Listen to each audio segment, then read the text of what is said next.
नमस्कार स्टूडेंट आप आज यहाँ पर लगभग आपके हैं 35 एमसीक्यू हैं। 35 एमसीक्यू हम करेंगे, लेकिन इससे पहले मैं आपको बताना चाहता हूँ कि ये एमसीक्यू करने के लिए जो हमारे ये लेक्चर टॉपिक्स थे आपका, जिसमें हमने हुक्स लॉ पढ़ा था, फिर आपका जो पास्कल्स लॉ है वो हमने देखा था, फिर हमारा जो आपका आता है बर्नौलीज थ्योरम वो आपको पढ़ना पड़ेगा, और जो थोड़ा पार्ट है वो आपको विस्कोसिटी वाला जो पार्ट है, विस्कोसिटी वाला पार्ट आपको यहाँ पे पढ़ना होगा, तभी जाके आप जो ये क्वेश्चंस हैं इन क्वेश्चंस को आप यहाँ पे कर सकेंगे। तो आप तैयार हो जाइए, और मेरा आंसर देने से पहले आप आंसर देने की कोशिश कीजिएगा, ठीक है। तो हमारा पहला प्रश्न है, work done to increase a unit length of a wire is Y is the modulus of elasticity and S is strain.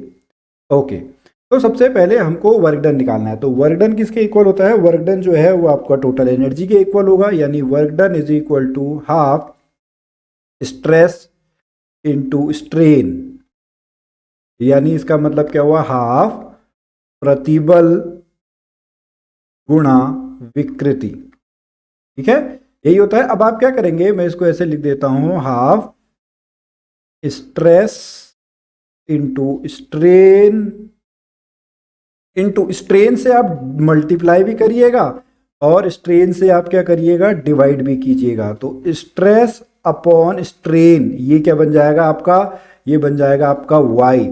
Strain into strain, strain square, ठीक है। तो W is equal to 1/2 Y S square. तो इसका जो option है वो क्या आएगा? Option number 4। इस तरीके से आप बड़ी आसानी से इसको क्या है, इस आंसर को आप निकाल सकते हैं। Work done is equal to half प्रतिबल गुणा विकृति, और वहीं से जब आप बना के आएंगे half Y into S square. अब यहाँ पे हमने वाई ही क्यों लिया है? क्योंकि यहाँ पे लेंथ के लिए दिया हुआ है, ठीक है। तो लेंथ में आपका जो आता है वो आपका आता है यंग मॉडुलस, ठीक है। चलिए अगला question, question number second, modulus of elasticity depends on. Okay, modulus of elasticity depends upon, किस पे डिपेंड करता है? देखिए, अगर आप फॉर्मूला देखेंगे, हुक्स लॉ क्या कहता है? हुक्स लॉ कहता है within elastic limit stress is directly proportional to strain, यानी जो प्रतिबल है वो प्रतिबल किसके प्रोपोर्शनल होता है? वो प्रतिबल आपका विकृति के प्रोपोर्शनल होता है। तो प्रतिबल बराबर के इंटू विकृति। तो ये जो के है ये क्या बोला जाता है? इसी को बोला जाता है आपका मॉडुलस ऑफ इलास्टिसिटी, यानी प्रत्यास्था गुणांक या प्रत्यास्था मापांक। ओके, अब जब आप यहाँ पे प्रत्यास्था मापांक देखेंगे तो ये किस पे डिपेंड कर रहा है? देखिए, जैसे प्रतिबल और विकृति पे आपको लग रहा होगा, लेकिन ये करता नहीं है। किस पे डिपेंड करता है? केवल आपका जो है ये मटेरियल पे डिपेंड करता है। किस पे डिपेंड करता है? जो आपका पदार्थ है उस पदार्थ पर ये आपका क्या करता है, निर्भर करता है। तो इसका ये ऑप्शन भी नहीं है, ये भी नहीं है, ये भी नहीं है। इसका ऑप्शन नंबर क्या है? Option number 4, none of these. आपको क्या याद करना है? Option number 4, none of these is the right answer. Okay, question number third, the work done in stretching a wire is. Okay, work done, ठीक है। तो वर्क डन जब आप निकालेंगे तो इसका जो आंसर है, फिर से आप उसी फॉर्मूले से आप सिंपल सा जो है इससे आप निकाल सकते हैं। W is equal to F dot D S होता है, ये स्ट्रेच आपने डीएल के फॉर्म में कर दिया, ठीक है। तो जब आप इंटीग्रेट करके आएंगे तो आपका ये क्या होता है? Y इज इक्वल टू कितना होता है? F upon A upon delta L upon L, यही आपका बन के आता है, ठीक है। ये कैपिटल एल जो आपका बन के आएगा, ठीक है। तो इसके बाद जब आप इसको यहाँ पे इस वैल्यू पे आप रखेंगे, मान लिया इसका जो आपका जो लेंथ है वो आपकी एल हम मान के चलते हैं, तो यहाँ से जो आपका ये बन के आएगा ये आपका बन के आता है ठीक है। तो इसको आप रख देंगे इंटीग्रेट, यहाँ से f की वैल्यू पहले आप निकाल लो। f की वैल्यू आएगी Y A delta L upon L, ठीक है। तो ये कितना आ जाएगा? Y A delta L upon L into D L, ठीक है। तो ये जो आपका जिस लेंथ से आप कर रहे हैं, ठीक है, ये डी एल के अक्रॉस आप निकाल देंगे। तो यहाँ से जो इसकी वैल्यू बन के आ जाएगी, इसको जब आप करके आएंगे तो ये बन के आ जाएगा आपका कितना? 1/2 फोर्स इंटू इलोंगेशन। क्या होगा? जो आपका है फोर्स 1/2 फोर्स इंटू इलोंगेशन, यानी 1/2 बल इंटू दीर्घीकरण। क्या है? बल इंटू दीर्घीकरण। जब आप इसको करेंगे, देखिए वाई ए और ये एल तो बाहर आ जाएगा, ये ठीक है। इसको ओरिजिनल लेंथ हम कैपिटल एल मान लेते हैं, ठीक है। ओरिजिनल लेंथ को हम कैपिटल एल अगर मान लेंगे तो Y A divided by L बाहर आ जाएगा। ये डेल्टा एल जो आपका बन के आएगा क्या बन जाएगा, एल स्क्वायर बाई 2। ठीक है, कितना बन के आ जाएगा, एल स्क्वायर बाई 2। तो वहां से जब आप इसको करेंगे तो आपका जो आंसर है वो 1/2 इंटू आपका कितना बन के आ जाएगा। इसको आप एल को 2 पार्ट में डिवाइड कर देंगे तो इसका आंसर आपका ऑप्शन नंबर 1 आ जाएगा। यहाँ से आपका जो ये वर्क डन है, ये वर्क डन आपका इस तरीके से बन के आ गया। चलिए question number 4। According to Hooke's law, if stress is increase the ratio of stress to strain will. Hooke के नियम के अनुसार यदि प्रतिबल बढ़ा दिया जाए तो प्रतिबल और विकृति का अनुपात। अच्छा, प्रतिबल को अगर आप बढ़ा देते हैं तो जो आपका K है, K इज इक्वल टू कितना होता है, प्रतिबल बटे विकृति होता है। ठीक है, तो इसमें आप देखेंगे ये कभी भी नहीं होगा, क्योंकि जैसे जैसे आप प्रतिबल बढ़ाएंगे वैसे वैसे आपका विकृति भी क्या होता रहेगा, बढ़ता रहेगा। यानी जैसे ही आप स्ट्रेस बढ़ाते हैं आपका जो स्ट्रेन है वो स्ट्रेन भी क्या होता है, आपका बढ़ जाता है। जो कांस्टेंट जो K है वो रेशियो हमेशा क्या रहेगा, रेशियो हमेशा आपका क्या रहेगा, रेशियो हमेशा स्थिर रहेगा। ठीक है, क्या रहेगा, जो रेशियो है वो रेशियो हमेशा आपका स्थिर रहेगा, रिमेन कांस्टेंट। ठीक है, question number 5।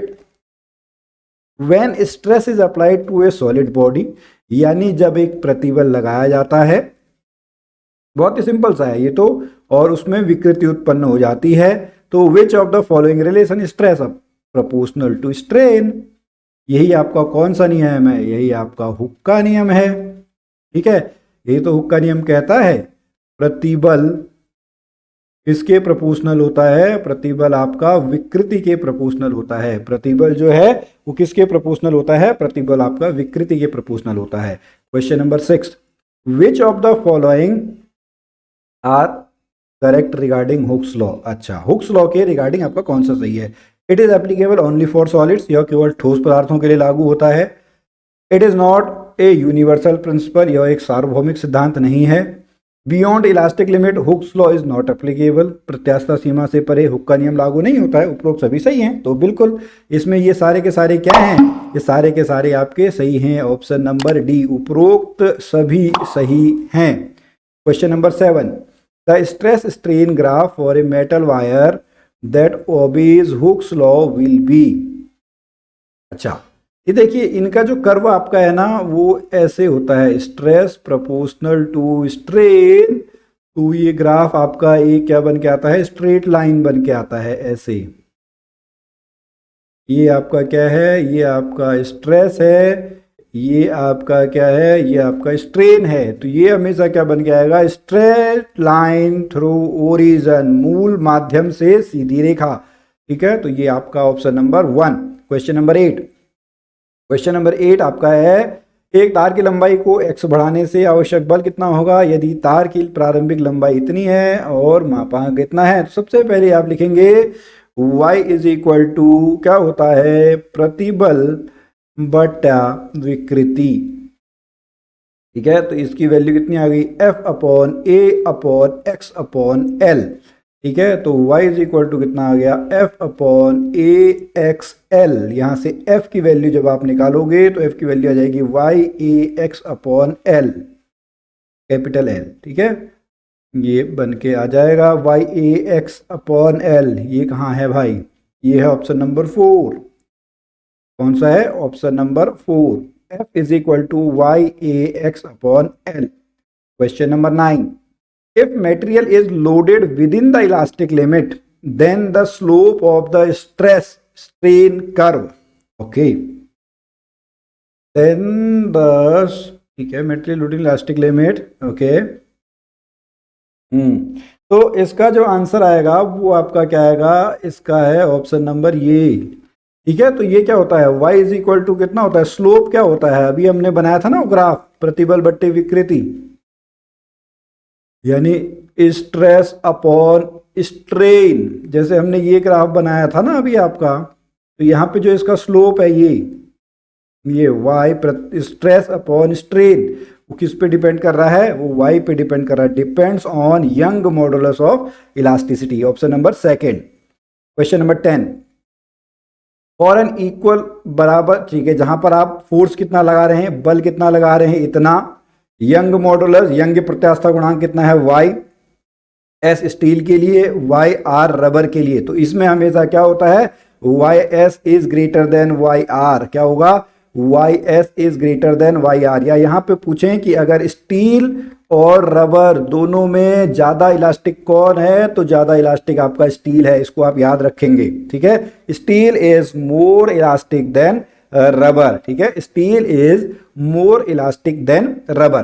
Question number 11, if length of wire is reduce to half, मतलब जो लंबाई है वो लंबाई आप आधी कर दो, देन इट कैन होल्ड, ये क्या होल्ड कर सकता है, बराबर लोड, 1/4 लोड, हाफ लोड और डबल लोड। तो इसका क्या होगा भाई, कितना भी आप उसको कम कर दो वो लोड तो उतना ही सहन कर सकता है, ठीक है। वो लोड हमेशा क्या करेगा, उतना ही जो है उतना ही सहन कर पाएगा, चाहे आप उसकी लंबाई को आधा करें या उसकी लंबाई को आप क्या करें, बढ़ा दें। इसका ऑप्शन नंबर ए, ठीक है। अगला क्वेश्चन, क्वेश्चन नंबर 12, एक हाइड्रोलिक प्रेस है, ठीक है। एक हाइड्रोलिक प्रेस आपकी है, ठीक है। यहां पर आपको दिया हुआ है जो रैम है वो 15 सेंटीमीटर डायमीटर है, ठीक है। कितना है, 15 centimetre diameter, and plunger of 1.5 centimetre, okay.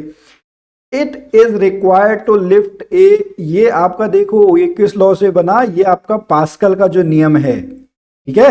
Hydraulic press वैसे भी आपका उसी पे डिपेंड करती है। पास्कल का नियम आपका क्या कहता है, पास्कल का नियम कहता है F1/A1 इज इक्वल टू क्या होता है, F2/A2। इस वाले फॉर्मूले से आप इसको करेंगे, ठीक है।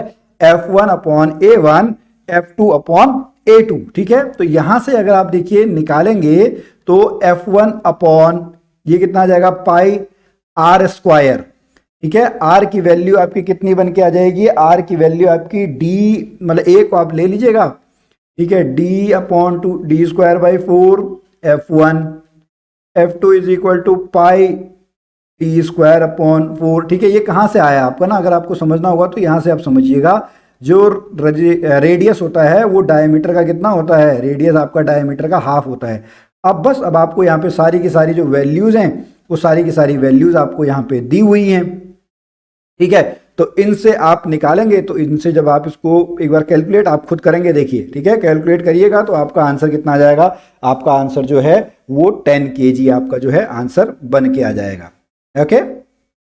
यहां पर आप ध्यान रखेंगे, इसको आप इसी फॉर्मूले से आप करेंगे, ठीक है। तो आपका जो आंसर है यहाँ पे अगर हम बात करें तो यहाँ से आपको एक ये जो आपका हम बात करेंगे कैपिटल डी हमने ये लिया हुआ है, ठीक है, और स्मॉल डी आपका ये लिया हुआ है, इससे आपका ये आंसर बन के आ जाएगा। क्वेश्चन नंबर 13 पे चलते हैं हम, बहुत ही सिंपल सा क्वेश्चन है, ठीक है।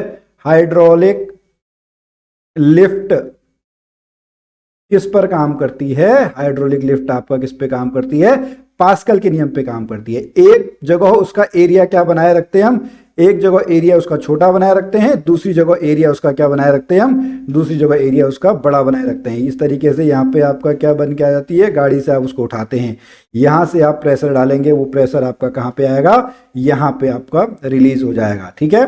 यहाँ से आपका F1/A1 ये दोनों प्रेशर आपके क्या होंगे, दोनों प्रेशर आपके सेम होंगे। तो जो ये लॉ है, ये हाइड्रोलिक लिफ्ट जो है ये किसके नियम पे काम करती है, ये पास्कल के नियम पे काम करती है। Question number 14, as per Pascal's law, ठीक है। आप इसको देख लें, और जो हिंदी में है वो इसको एक बार यहाँ पे क्या कर लेंगे, इसको पॉज कर लेंगे, उसके बाद आप देखेंगे इंटेंसिटी ऑफ प्रेशर, ठीक है। पास्कल का नियम आपका क्या कहता है, पास्कल का नियम हमेशा जो चलता है वो आपका स्टैटिक फ्लूइड में चलता है। किसमें चलता है, पास्कल का नियम जो है स्टैटिक फ्लूइड में चलता है। इसका ऑप्शन है ये, intensity of pressure at A point in static fluid is equal in all directions, ठीक है। आपने इस तरीके का वो एक जो हमने फिगर में देखा था ना, तो ये जो आप लिक्विड भरा हुआ है ये चारों तरफ आपका सेम प्रेशर लगाएगा, ठीक है। तो स्थिर तरल पदार्थ में एक बिंदु पर दाब की तीव्रता सभी दिशाओं में क्या होती है, सभी दिशाओं में बराबर होती है, किसमें, आपका रेस्ट फ्लूइड में, स्थिर तरल पदार्थ में। क्वेश्चन नंबर 15, सेम वही क्वेश्चन आपका बन के आया है दोबारा से इसी फॉर्मूले पे, F1/A1 is equal to F2/A2। ये बहुत सिंपल सा फॉर्मूला है, इससे अगर आप इसको निकालेंगे तो शायद इसका जो आंसर है वो आपका कितना आएगा, 675। अगर आपका नहीं आए तो एक बार आप मुझसे दोबारा से पूछ सकते हैं, नहीं तो आपका आंसर आ जाएगा। यहाँ पे आपको कोई प्रॉब्लम नहीं होनी है। यहाँ पे फिर से आपको डायमीटर दिया हुआ है, डायमीटर से पहले आप जो है रेडियस निकालेंगे, उसके बाद ही आपका जो है वो आंसर यहाँ पे आपका बन जाएगा। ओके।